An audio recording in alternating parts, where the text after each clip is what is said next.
So for those who need a really good meaty definition, on the screen right now is resilience can be defined as the ability to spring back, rebound, successfully adapt in the face of adversity, and develop social and academic competence despite exposure to severe stress, right? So we have this stress response system that lives within inside us that has a pretty big chemical push that does a lot of barriers for us and can send us in a lot of different pathways. And our resilience systems, that ability to adapt, is what helps mitigate that. And part of it is your central nervous systems, your parasympathetic system, your coping system, right? Regulatory practices, but also that social and adaptive piece to know how to fit with an environment to be on the best path for you, right? Because we're not here to normalize children. We're not here to make them fit. We are here to help them be on the best path for them, right? Be that the best them they can be. And so resilience skills isn't just about being able to go, oh, shucks, next time will be better. It's the ability to adapt in situations that are stressful to you and be able to move it forward in a productive way, in a way that actually gets a path that's going to help you in the long run.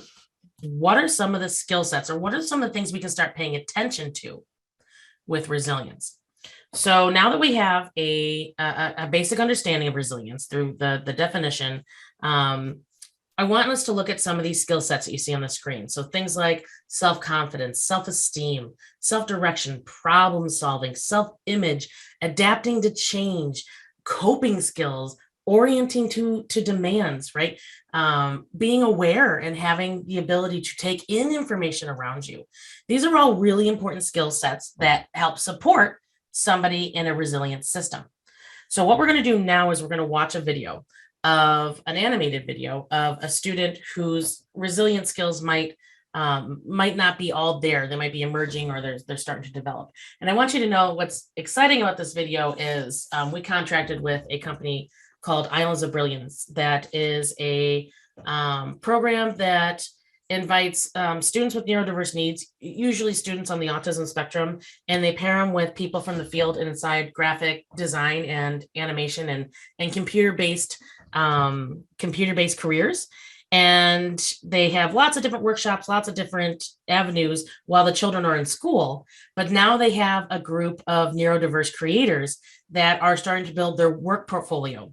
And to be able to get something, to be able to get a job moving forward. Some of them are taking classes in college. Some are just trying to build up some clientele to be able to do graphic design and animation and things like that for a job, but are still in that kind of need some support.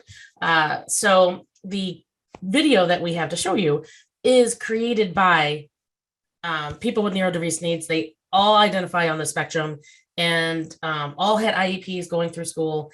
And what's really interesting and hard to kind of process, but the character, what they experience is a combination of 5 different people's experiences within high school. So different things that happen to the character that we're going to see go through a little sequence here have happened to the people who created this video in little pieces. So what I want you to do while we watch this video is to think about skill sets that are related to resilience. So I've got a student. We're going to pretend Morgan is one of our students. And we're observing Morgan experiencing a sequence within school, coming through the hallway, going into class, and then having a demand put on them within that classroom. And Morgan's reaction. I want you to not think about the output, right? Because you're going to see some big output. I want you to think about what are the things we can support Morgan on, or offer to Morgan to support them on moving forward.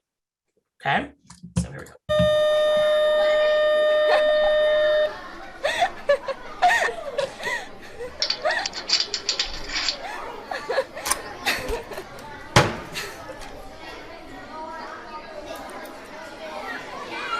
Good morning, class. As we settle in, please take out your homework and have it on your desk ready to discuss. I forgot my homework. All right, everyone. We are going to do something a little different and break into small groups to discuss today's homework. I know. You may pick out your own partners for this exercise, and like 2 to 3 students in each group. Hey, stop talking. Morgan, please do not raise your voice while I am giving instructions to the class. Okay, start finding your group. Hey, want to be in a group? Yeah, that's cool. Hey, did you do the homework? I did. You? It was kind of tricky today, but the book isn't too bad. I actually kind of like it. They don't follow the rules. I don't want to be in their group. All right, class, everyone find a group to join.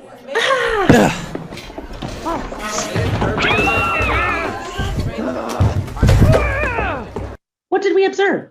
All right. So what did we observe?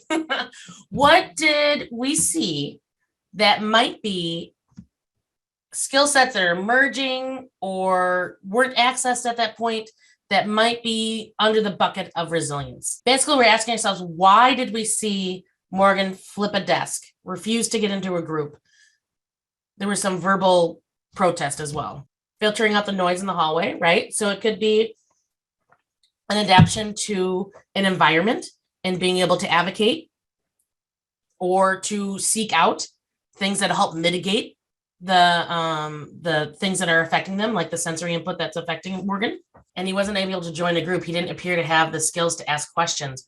So he went into almost like an anxiety loop, like he didn't have his homework, right? So that persistence piece and organizational piece was something that tripped him up, but then them up, and then also having that identification of need and being able to advocate. Joining a group is a tricky skill. There are so many social layers to joining a group, and I know it was hard to hear, and if you weren't reading the closed captions, when you saw Morgan get upset about the fact that they were talking while the teacher was talking.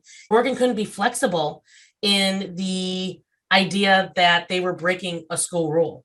And so his brain got stuck. And so then we've got even more stress over the fact that, hey, they're not following the rules. I can't, like a group, these people, why would I want to be in the group with them?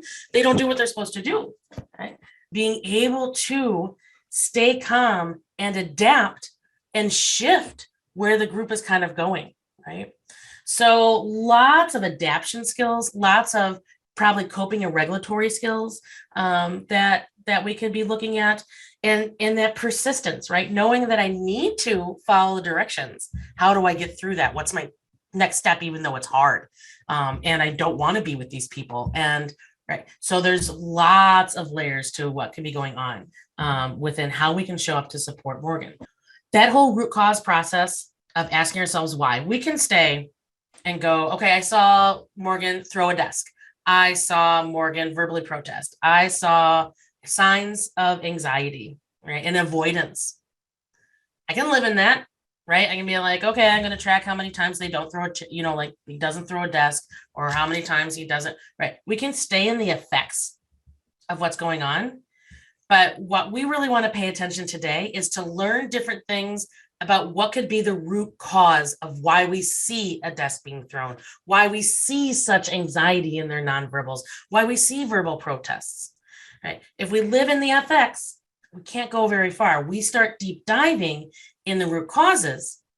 That's where we can move forward. So that's what we're going to focus on today, is those skill sets and what they could be. Because guess what? We can't know everything. And so sometimes you just have to be like, oh my gosh, I didn't even think about that as a skill set that I could actually work on, maybe even have a specially designed instruction lesson put to it. Or there might be mitigation factors I can put into supplementary aids and supports. Or what can I do as just a person in their life to build relationship to be able to move forward. So let's start talking about how we can get this done. But as an educator, because I know we have parents, community members, and educators within this, where we're going through an education lens. But I want you, if you are, I'm not within an educational system, to just kind of flip. This works for home and for community as well. But when we think about what we do in education, we show up and we teach. Okay. And so explicit instruction, it's a high leverage practice, right? It's also an evidence-based practice, is basically modeling, practicing, and allowing for positive practice, and then setting up and allowing for independent use, right? That generalization. Sometimes I like to just kind of settle us in that we can work on skills that are connected to resilience, modeling, setting up positive practice, and then setting up times for independent use and generalization. We don't think about that a lot of times with social emotional skills. We do it with academics, hands down, all the time. But we're a little disconnected with it when it comes to doing it within social emotional skills. And I'm really hoping that we can get better at, I'm actually going to do a lesson on this. I'm actually going to see how it fits context, see where that child's going with the use of the skill, take data on it, and then adjust as needed. Because we really want our students to be self-determined and have self-advocacy. So what we're looking at right now is a slide with a definition of self-advocacy, which is general self-advocacy refers to our overall belief in our ability to succeed. But there are many more specific forms of self-advocacy as well, right? So when we're looking at trying to move forward, to be self-determined, I love the 3 buckets that you see on the side of the slide. Having students be involved in their IEPs, getting to the striving to the self-driven IEPs, right? Which looks very different at all different age levels and all different abilities to communicate and processing. But there is a way to get a child involved in their IEP at every age and at every cognitive difference and communication level, okay? Then the next one is teaching kids about their brain. The more we know about how our body and our brain works, the more power we have to have a cognitive thought and interrupt some of the systems that go on, like our stress response system. And then self-goal setting. When we think about what we want when they leave us, because if we're in education, they leave us at 18 to 21. And so we've got to be working ourselves out of a job. That's why in educator effectiveness, if your school uses that program, the highest level to get coded on is when the students are doing it themselves, that independence use, when the student becomes the teacher. That's what we're looking for, that student to be able to have those skills, be able to use them in time and in the correct place, and not need us anymore. With special education, we often very much get stuck in them needing us like hardcore, like we build in the need.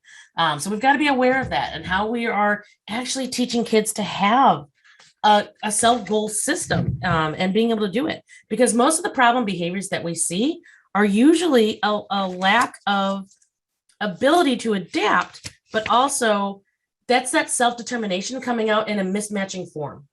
And so the student's body's trying to adapt. The student's trying to get a need met. It just doesn't match context or an expectation. And therefore we deem it as a quote unquote behavior. But when we think about goal setting and what we need our students to be able to do to move forward on this, they need to know their strengths and hear people talking about their strengths. Our students with IEPs hear a lot about what their brain and body is not doing the way we expect, but not a lot about what it is doing and what they are doing that is expected and or matching and or on the path to help them be the best them they can be, right? They have to be able to at the very base, be able to make a choice from an array of options. So you have a couple different paths you can take. We have to be able to make a choice, right? So that is a very basic underlying skill. And then also have the concept of more or less or most. So being able to look at that array of choices and being able to evaluate which one is the path that gets me more, gets me most, gets me the positive piece that matches what I need. Okay. So when we really break down what is self-determination at the very base, it is knowing what I'm good at, being able to make a choice, and then also understanding the concept of more and less. Because one of the things that we need to do to be able to be an independent person is that adaptive help seeking. We don't do anything on our own forever. And so some of the skills that we need to start helping students be able to recognize and be able to build are things like asking for help. What you need to be able to do to be able to ask for help. Because if we really break this down, remember when I told you that we're talking about social emotional skills, but the deep dive, we need to know how this breaks apart so that we might have to teach them first how to recognize they're in a place they need help, that they've hit a barrier, that it's going to take an outside source to get through, either emotionally, like I'm just really tired and I need help, or that's something you don't know yet. So you're going to have to seek out some information to be able to move down that path.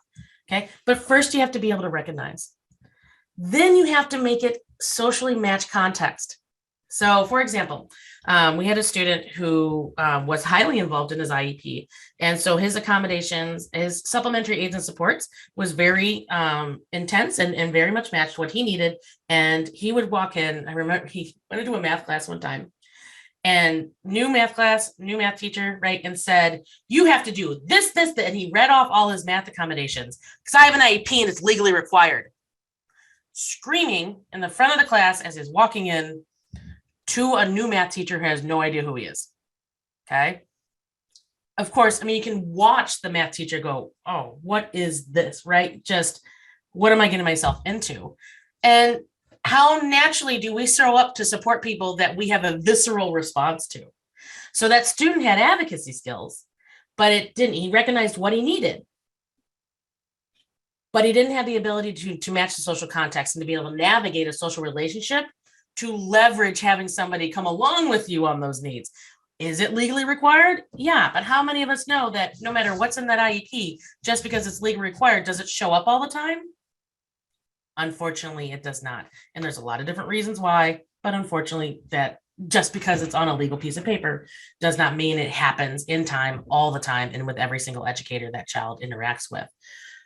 So social navigation and social understanding is a very important skill to be able to have an adaptive help, self-help or help skill asking or advocacy skill. And the other piece that's really strong and can be a big barrier is emotional memory and triggers. So being able to stay calm and regulated enough to ask for help. So anxiety, social anxiety will play a big role in this. That if it's actually verbal asking can be a barrier because of social anxiety and the triggers you get with that.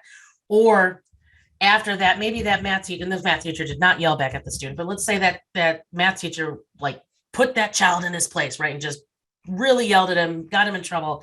And so that child now has a really strong emotional memory that now is a trigger when he sees that math teacher, but he really needs a calculator when addition, like when the properties aren't what is being done. And he keeps all the calculators. So he got to ask for the calculator to be able to do it, right? To get it from the teacher. But he has such an emotional memory of that teacher responding so badly to them that he can't regulate enough to be able to ask for it. So he knows what he needs. He now has the skill to be able to ask for it, but he has this really strong emotional trigger to that teacher. So those three pieces encompass the ability to be able to ask for help and to have that adaptive help skill, be able to work within an environment and be successful. That emotional regulation piece is huge. And we jump so far ahead on it for so many students. When we think about that emotional, so those 3 steps for getting help, you have to be able to understand your own body to be able to regulate. We have a lot of kids that are really good co-regulators. And so they react off of people and they kind of go with the flow. But self-regulation is a whole different beast. And when we think about being able to have the skill of it's called alexemia or emotional intelligence, really understanding how your body works. You first have to identify how your body shows up and what are the things that your body's doing to tell you something's up. So for example, it was probably in my 30s that I figured this out. But when I get anxious, because I do struggle with anxiety, it felt like somebody was like squeezing my spine. And I found out that's muscle spasms. So I have a lot of different layers of medical back issues. And so my back goes into spasm when I have the emotional trigger and the extra chemicals pushed through my stress response system. And so it really feels like somebody is squeezing my spine. So I have to be able to identify that feeling, know and trigger like, oh, that's telling me something, understand it, pair it to language that somebody else might be able to interact with me about it. And then also have a mechanism that triggers whatever piece of my body, your systematic system. All right, central nervous system, the pieces in your body that help your body start to get back down when you have all the chemical pushes that come from the stress response system.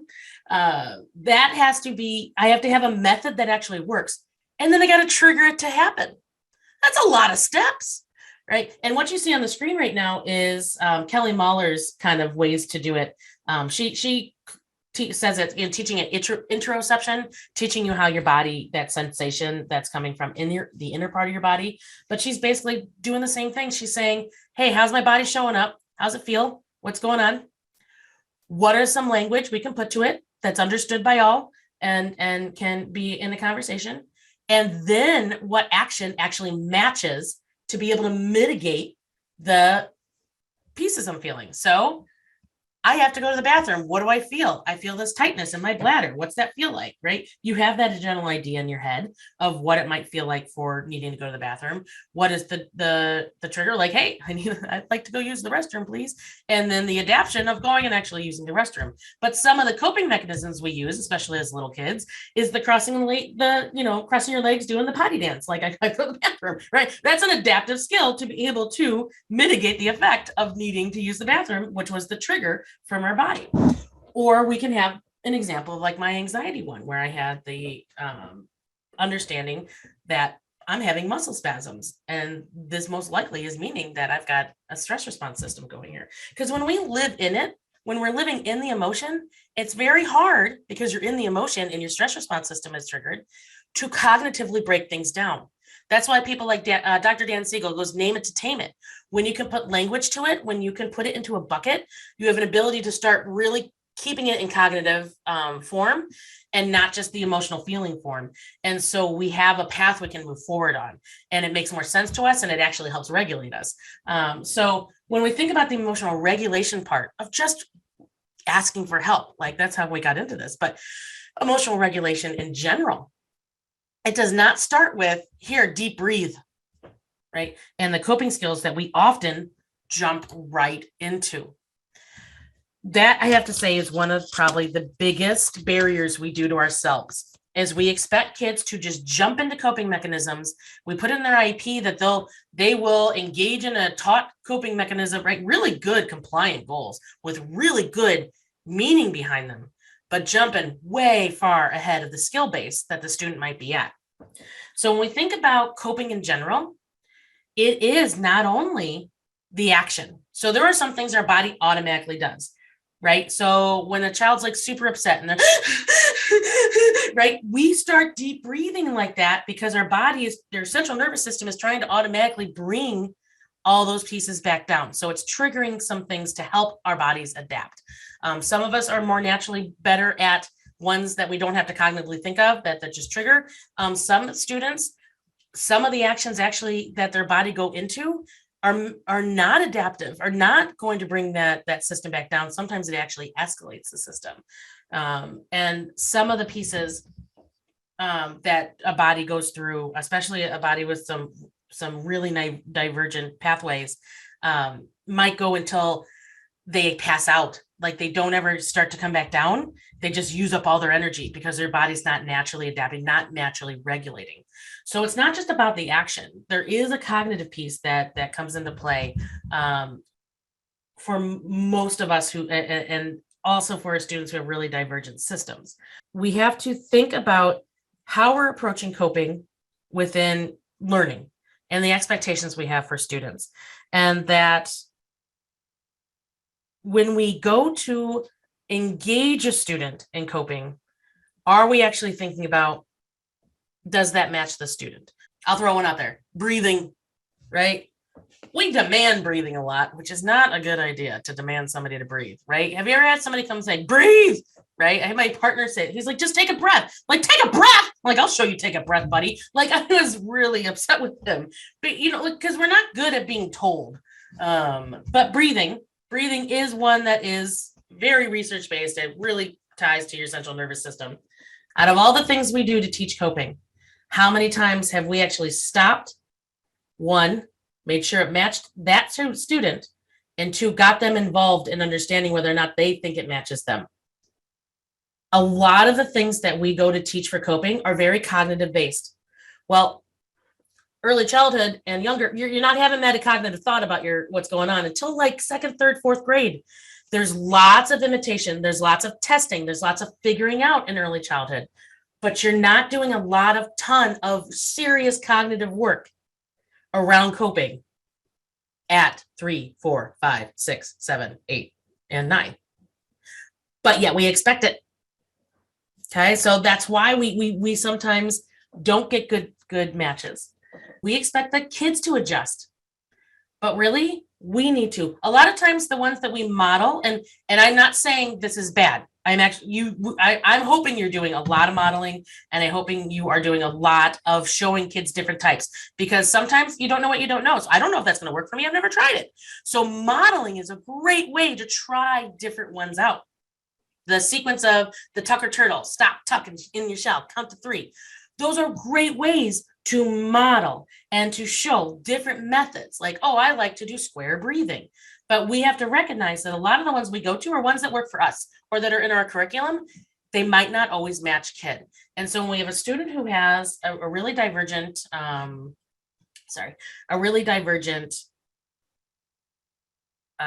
regulation system, we need to be making sure we're taking that extra step to say, hey, does that match kid?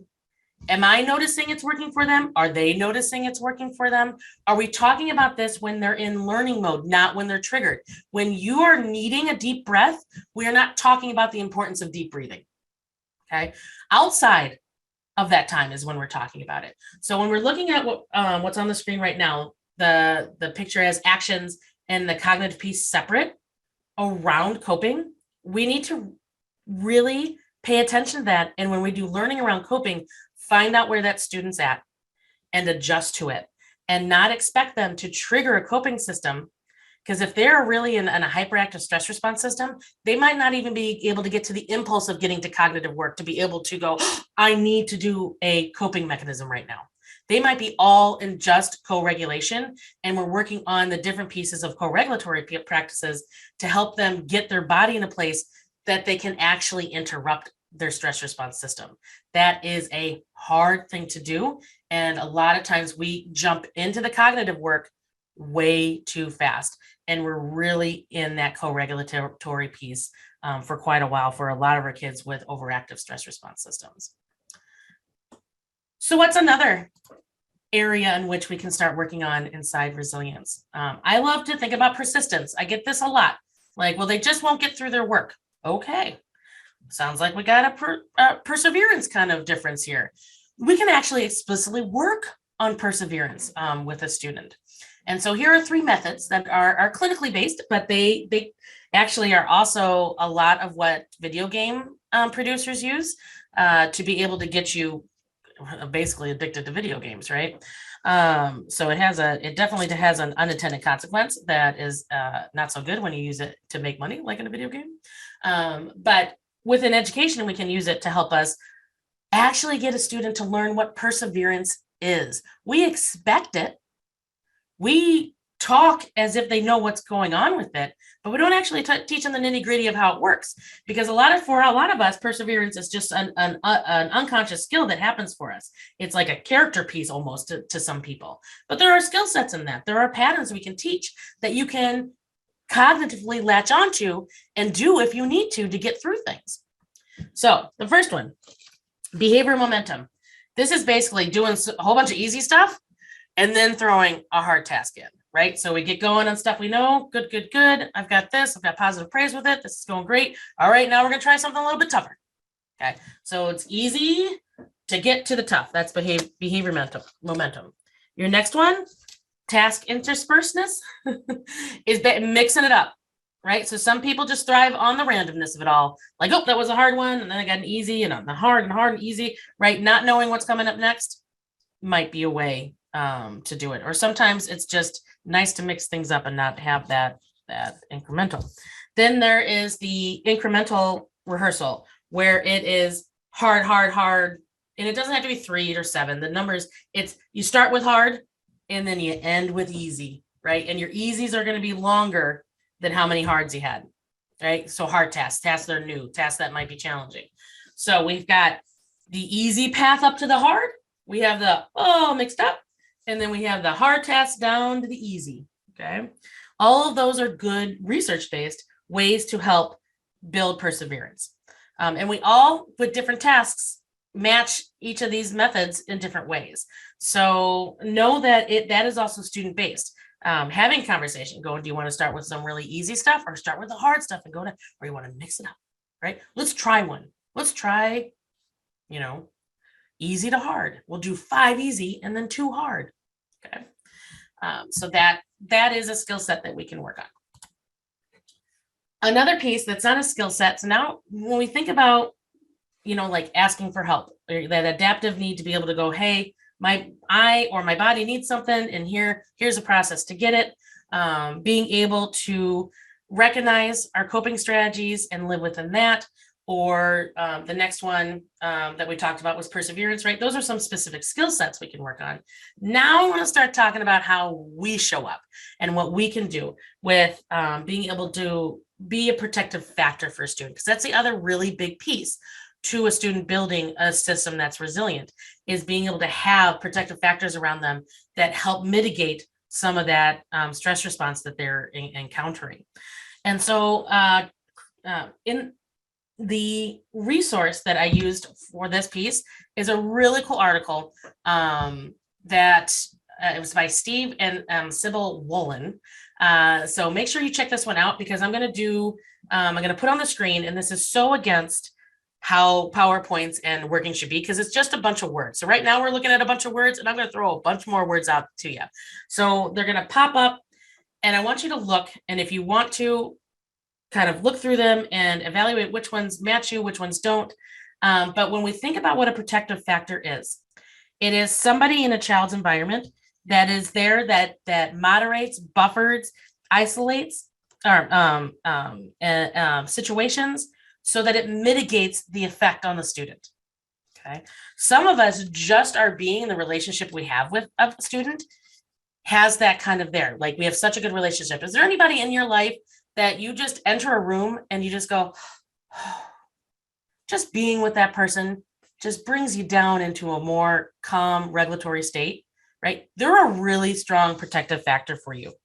So when we think about how we can become a protective factor, we can be involved in teaching kids about their strengths, being that model, that mirror, not of what is unexpected and what is, like, quote unquote wrong, but teaching them about what they do that's good. Be that mirror back to them of positive things, teaching about the fact that we do have this resilient system, and intentionally building relationship. So I'm going to put up on the screen a bunch of things that revolve around resilience.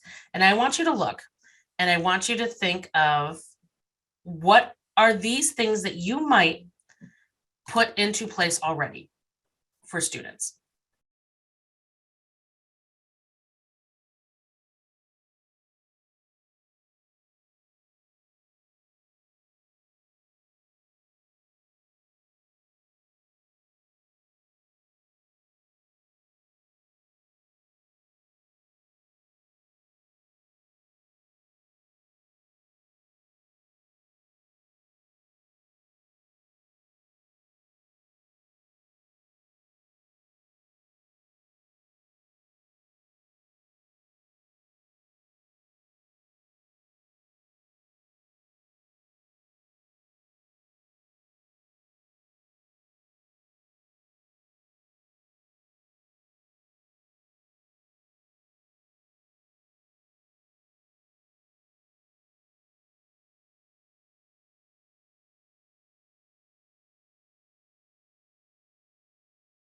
From that article, The Resilient Self, How Survivors of Troubled Families Rise Above Adversity, by Steve and Sybil Wolin, we have a huge list of different pieces of things that can build a resilient system, parts and factors of being a resilient system.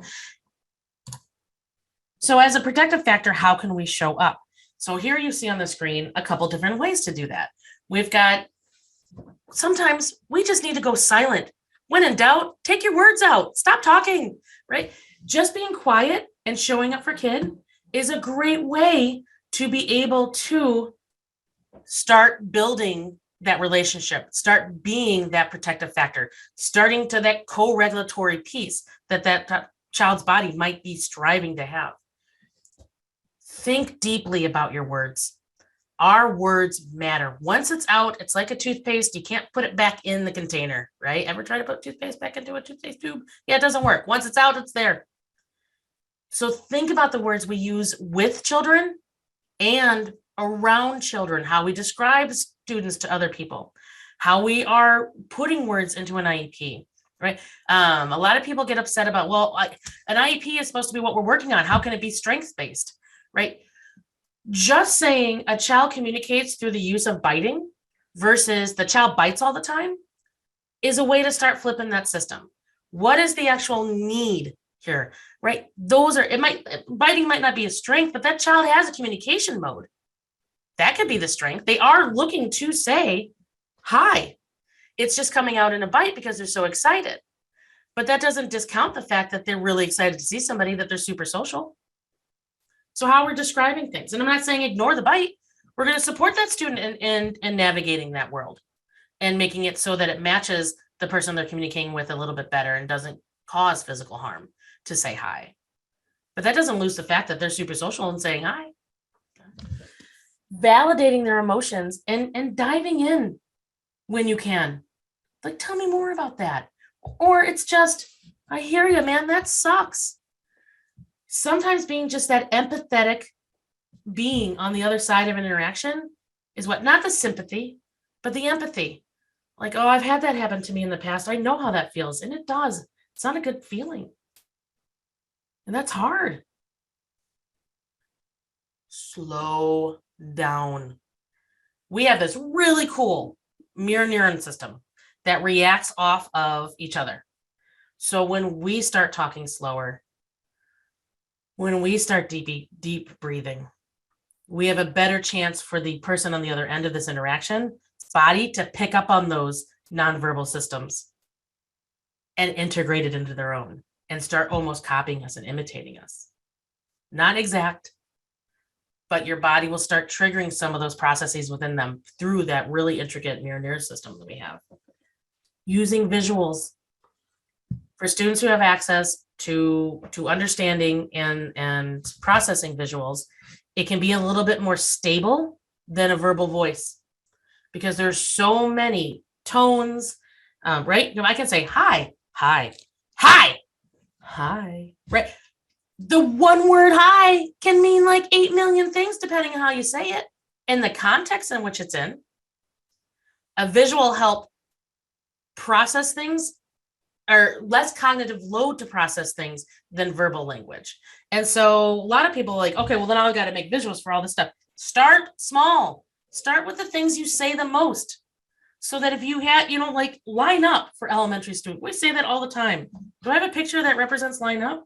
Might help that student access it faster in an understandable way if I taught what the visual meant than every single different way that I say line up when it comes to time to do that. Okay. So visuals are a great access point. We use visuals in our lives all the time. And yet we think it's like sometimes like a cheat for kids. It's not. It's a cognitive prosthetic. It fills a need. And if it can get them processing less so they can actually get done what they need to get done, then there we go. That's a great support. Reduce your clutter, reduce your directions.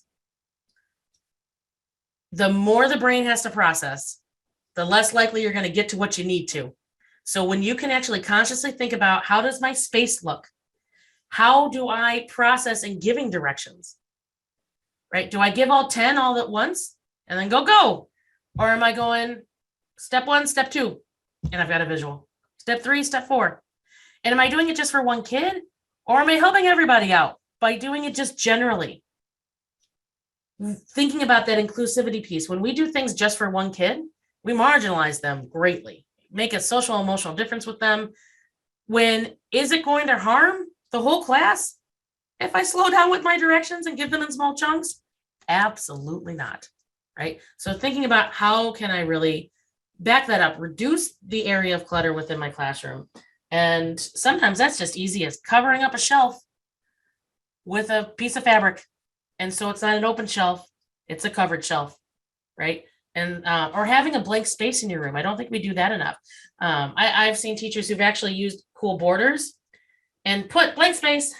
So if you're having a rough time, you can turn and stare at the blank space, right?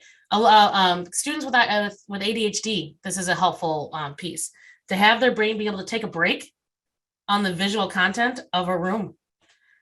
And it's allowable. You actually give them the space for it. Sometimes we just cover everything, and then offering choices. And they can be controlled choices. It's not like, do you want video games or reading lesson? No, it can be like, hey, would you like to engage in the carpet time right now or sit on the side of carpet time for our reading lesson, our whole group reading lesson? Choice is yours, right? Let them engage in it. Let them make a choice in the parameters in which that you need to kind of have them flow, right? But we do these things not only in crisis, but to build the modeling factors of all these pieces and the positive practice of all these pieces when they are in good learning mode.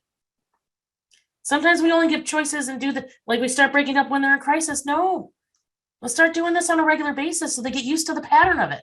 So when they are in crisis and you go, hey, do you need to take a break to walk to the water fountain, or do you want to just use your pacing line and back? Right? It's not while they're upset that they're going to have to make this decision. They're used to making that decision because they've been given choices outside of just when they're in crisis. So when we think about how we can build some relationships, I love Dr. Jed Baker's 2 to 10 strategy, which is purposely talking to a student for 2 minutes a day with no demands, no expectations, just a conversation for 10 days in a row. And this does not mean that you nope, I have to be here for 2 minutes. So, you go up to Susie and you're like, hey, how's it going? How, what's, it looks like you're playing with Pokemon cards. Pokemons are cool. And they're like, get away from me. Why are you talking to me? Don't talk to me. Ooh, all right. Well, enjoy your Pokemon cards. I'll talk to you later. Right? You walk away. You don't sit there and go, no, I have to talk to you for 2 minutes because this is a strategy that's got some research behind it. No, you engage in a conversation and you try to stay within it within 2 minutes. The next day you go, oh, hey, how's it going? I see that you've got your Pokemon cards again. Those are cool. I really like Pikachu, or I don't know, pick one. And they're like, wait, you know the card names? I'm like, well, yeah, because last night I went and looked them up and then tried to memorize a couple so I could have a conversation with you. Yeah, that's all going in my head, right? But oh, well, no, that one's the generic one. Everybody knows Pikachu. Like, I really like the dragon one, whatever it is, right? And so the point is, you're just having a conversation with somebody, and it's not about demands, it's not about judging. It's just a conversation, but purposefully put into your schedule so you do it in a sequence of days. Okay. So when we systematize making relationships with kids, we're more likely to have it be effective because we naturally, as most educators, are pretty natural at making relationships. The really good ones are, right? So when we think about kids that might not match us really well, we might have to force in some good interaction and some good relationship building. And so the 2 by 10 is a great one to try to check out. Another one is writing on a Post-it one thing about a student that is a strength or something that they're awesome at, or just having a Post-it about a really tough student that's really tough for you, some kind of positive thing that you can reference and go, you know what, but he is really good at da da da da da. Okay. You can even extend that and put it into a system with a kid and having a compliment for 21 days straight, giving them a compliment, and not like, I like your shirt, right? Like, wow, I'm just really amazed at how good you are at helping Johnny with that math problem I just saw you do. Like, I love that math's strength for you. And then walk away, right? Compliments for 21 days straight. The goal of relationship building is kind of to embody the Cheers theme, right? Where you walk in somewhere, everybody knows your name. They're glad they came. We're really happy to see you. Kids need to feel that. Some of our kids, especially our kids who are coming from maybe some really high stress situations and high adversity outside of school, might not have that in large quantities within their life. And we can make a large impact inside school by creating a climate of, I want you here. Unfortunately, because we are in this medical model of fixing kids, especially in special education, they often get the idea that they're broken, they're bad, and we don't want them. Through our actions, through our language, through the lack of time we spend relationship building. So we've got to flip that switch, and we've got to start making it purposeful time to be able to engage with the student, because we spend a lot of time in behavior that's challenging to us and not enough time in behavior that's going to benefit child and us, which is really that relationship building. So let's flip the switch. I love strategies that help build trust. The more trust we have, the better relationship we have, the more that child is just going to be regulated in your presence. Okay. So there's about 2 reasons why a student will be behavior free when you're in their environment, right? I don't know if anybody else has experienced this, but you walk into a room and the student doesn't have really challenging behaviors. You leave the room and they do. There's 2 main reasons for that. One, you have a strong, really protective factor, trusting relationship with the kid, or they are so scared of you that just stepping out of line is such a stress response piece that their body avoids it like the plague. I'm going to guess that most of us, we have such a strong relationship with them that we are a protective factor, that us entering the room just brings their body down. Okay. But a piece of being that side of things is trust. So some strategies to build trust, right? Home base, having a place where that child knows and gets to practice outside crisis, where they can go and be, and it's a safe place. They're allowed to go. It's a system we have put in place where they can just reset. Be like, I'm overwhelmed. Here I go. It could be, a lot of times it's like one of our related services, people's offices, like our school psychologist or a social worker. But it can be places in the room, right? It's called home base. It's just a space in which they feel completely comfortable and they have access to in some kind of system. Okay. Then we can do cold spaces or hot zones. So taking a school map for a student who, and this would have to be a student who is older, but you take a school map and you have them draw like circles around the areas that are not safe or not cool, or like places they don't want to go. I don't like that area. And squares around places they do, right? That could be potential home bases, right? Squares around, this is a place I like to go. This is a place, right? So Mr. Johnson's office has a square around it, but the art room has a big circle, like 14 circles around it. The art room is not a safe place. Start to get to know where our students are feeling comfortable within their world and where they're not. And then dive into using that, and also dive into what's going on in those ones they put big circles around. So I want us to think about this inside the realm of an IEP.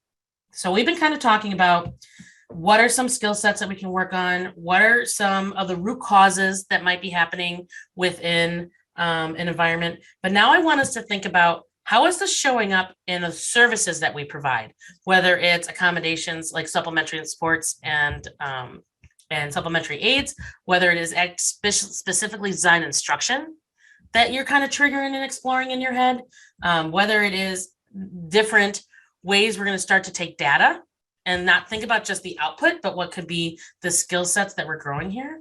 So know these things can live inside an IEP, right? That resilience skills can show up in lots of different services. And remembering that we're doing specially designed instruction, like we have this goal that we're teaching something to a student, right? There's lessons involved in that. And there's very specific need involved in that. But that does not limit us. We can use the supplementary aids and supports to put in how we show up. We can use things like a behavior intervention plan to show how the staff is going to respond to different adaptations that a body is doing, or what we typically call this behavior, right? So we can really use these things to not only keep us all on the same page, because we have legally required times that we have to talk about stuff, but it gets it into a path that in a system that we're all agreeing upon. And so we can move forward with consistency and predictability for student. And so when we have a student who has a really hyperactive stress response system, we have a path for them that we can actually monitor and look to see if we have growth, versus what we typically do with this just tracking the effects of the behavior, like how many times they ran from the room, or how many times they screamed, or how many times they had this big behavior that I'm now looking to try to curb in some way, shape, or form. When we think about how we go to write goals, right? I want us to think about the one in green. So what we have in green on the screen here is when student is presented with math work that is more than 5 problems, she will rip the paper up and has been observed throwing it at classmates, eating it, and spreading it across the room. Oh, sorry. That's the description of the behavior, right? So when math comes forward and it's got a heavy load to it, so for her, that's more than 5, right? She rips it up, she throws it, sometimes she eats it, right? It's all over the room. We don't know what's going to happen to this piece of paper, but basically it's not going to be something she can write on, okay? So what is your opinion on the connectiveness and usefulness of this goal that you see in blue? Student will increase her self-regulation skills by doing a learned coping skill when prompted by the teacher 3 out of 5 attempts. I'm going to tell you right now, this is a compliant goal. This would pass if you know what PCSA is. That's the self-check that your district does every 5 years, unless you're in our districts over 60,000, and then you get it every year. But it's basically our check to whether or not you're following the legal requirements of an IEP. Okay. Does that meet those requirements? Heck yeah, it does. What's your opinion? Does this actually fit, match, and is useful as something I want to track and know according to the behavior output of her ripping up that math? It's a good goal. It's something we want. But why doesn't it fit?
When I think about the information that we have, right, we know that most likely she's going to get triggered at 5 or more problems. Okay. Is the trigger the problem or the biggest issue we have here? Or do we have an academic frustration? Do we have a persistence, right? What the goal is addressing here is the output, right? Is the trigger. We're already in crisis. But there was a time before crisis. We even have a little bit of information. We know when we put this child into crisis. We know what she does when she's in crisis. But are we addressing all the after effects? Or are we addressing the skill sets that got her to have those after effects? And start challenging us to think of our goals and look at our goals and go, wait, where is this in this child's process? Am I always going to have to address, and coping skills are good to address, right? They're a good piece. But if we have this situation here, what do we really want? We want her ability to come to a math problem or a couple math problems and not have the stress response system triggered to even need the coping system. So we might dive into adjusting all of that. I never put more than 5 things in front of her, and addressing some of the persistence through things that are hard. I might address an actual identified math issue, right? And most likely we don't have it here, but if we knew the child, we would know whether or not it's multiple math differences, or if in general there's just this one skill that holds her up. I might just put a supplementary aids and service in there that just fills that math need so that she doesn't have to have her body or brain process. For example, we hold kids back because they can't add, subtract, and multiply from 99% of what math is. You know what does that really easy? A calculator. Do you know what you have in your phone that you use all the time? A calculator. So we limit students because they're missing some building block skill that is filled in by something as easy as a calculator because we think it's enabling them, that we're stunting them from growing. And hands down, I bet the majority of you, especially when you're stressed, use a calculator to even add simple numbers. I'll give you an example of a very intelligent person that I went traveling with. She's an educator. And in no way, shape, or form do I think her intelligence is stunted and or low. She is a very productive and smart person. We were in, I remember we're in Italy. We're in a foreign country. We're eating and we're splitting up the bill, right? Everything's in a different language. Things are stressed. We were hangry. Like there's all these layers of where we're not processing. And we go to add and to divide it up. And I says it's $40. She's like, no, wait, what? I'm like, 10 plus 10 plus 20, it's $40. And she's like, no, wait. Do you have a pen? And I had a little bit more regulation going on than she did at that time. And I'm like, a pen? And she wrote down 10 plus 10 plus 20. You're right, it's 40. Yep. 10 plus 10 plus 20 is 40, right? Her brain could not take it right there. And I judged her hardcore at that point. Now that I look back, she was totally she was in crisis and she wasn't throwing chairs. She wasn't getting upset, but her brain was not taking in and being able to put energy towards that. So she had to do a fix. She had to write it or use a calculator. Is that bad? No. Is she stunted in some way and not moving forward in her life? No. She could use a calculator all the time for mental math if she needed to, and it wouldn't matter. But yet in education, we're like, nope, they can't add. So now they're just going to have to keep coming to me in this special little room, and we're going to keep working on adding, even though I've been doing it for 7-8 years, and they still haven't gotten those pieces to do mental math fast in their head. And they miss out on 90% of what math is. Stress brains equals stress responses, atypical for a person, but all human things, just in really big, severely divergent ways. Okay.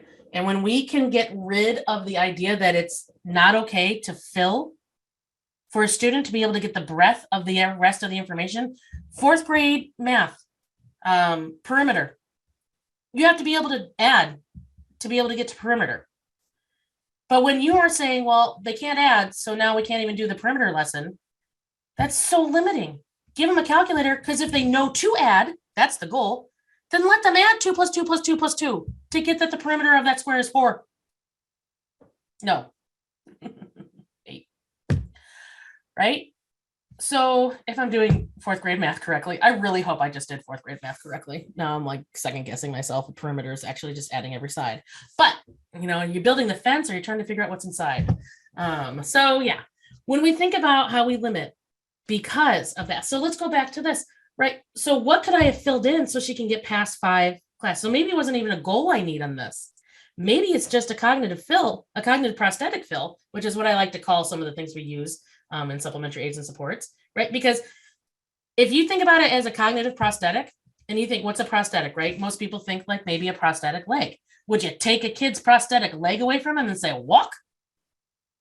I'm like, Katie, that's absurd. Yeah, isn't it? So is taking kids' calculator away from them so they could add. It's the same thing.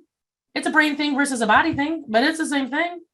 Okay. Now, if you're working on adding, that's different. If my goal is actually the skill set of addition, then no, I'm not going to give them calculator at that time. But anytime it's not, here's your calculator, buddy. Have fun. Go for it. Okay. So when we think about our goals and how we write things, we really need to start deep diving on what are we actually doing? What's the skill set? And don't dive so deep, right? So sometimes we get 50 million goals.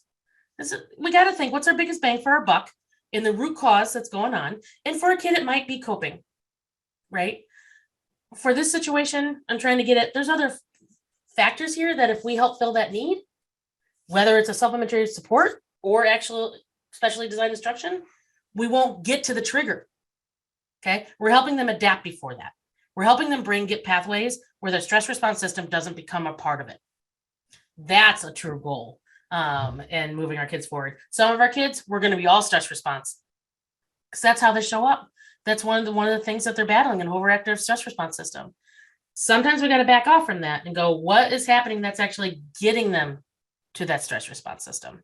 And how do we do that? So we got to really be reflective in the way we go and match our services and our goals to student disability related needs, the base, the root cause, not just the effects. Okay, so here we go, guys. Our folks, our optimistic closer, because we shouldn't end with me yelling you about calculators. We should move on and have something really fun to think about. So I want you to put in your head something that you learned today or heard today or discussed today that you already do. Maybe you do it really, really well. I want you to think about something you are already good at. We don't do this enough. We don't live in our wins. We look at all the things and we put a lot of pressure on ourselves when kids don't succeed, that it's like our failure. But you're doing a lot of stuff that's really, really good, even if it doesn't have direct effect and you can't see it right away in kid. So what is that? Take a second and put that into your head. Because the next thing I'm going to have you do is now pick one thing. And if you took a ton of notes, and if you took no notes and you got nothing out of this, please email me. I will totally have a conversation and go deeper into things if you're like, I knew all of this, Katie. This was a waste of my time. Don't let this be a waste of your time. Let's take some talking and email me and we'll talk further. But I'm hoping there's at least one thing. If you are somebody who wrote down a bunch of things, I want you to pick one thing from that list of stuff you wrote down to try. And I want you to commit doing that in the next month. Okay. It could be enhancing a strategy you already do. You were like, oh, I think I was starting on that path. Now, if I do this, this, and this, I think that's what it's really supposed to be. Taking something out, being like, ooh, you know what? I thought I was building relationship, but I'm always just demanding in the conversations that I have with my kids. I'm not actually just talking to them to talk. Or add in something new. And if that, so enhance something you already do, put something into place, or take something out. If that seems like too much, I want you just to commit to talk to somebody else about what you learned today.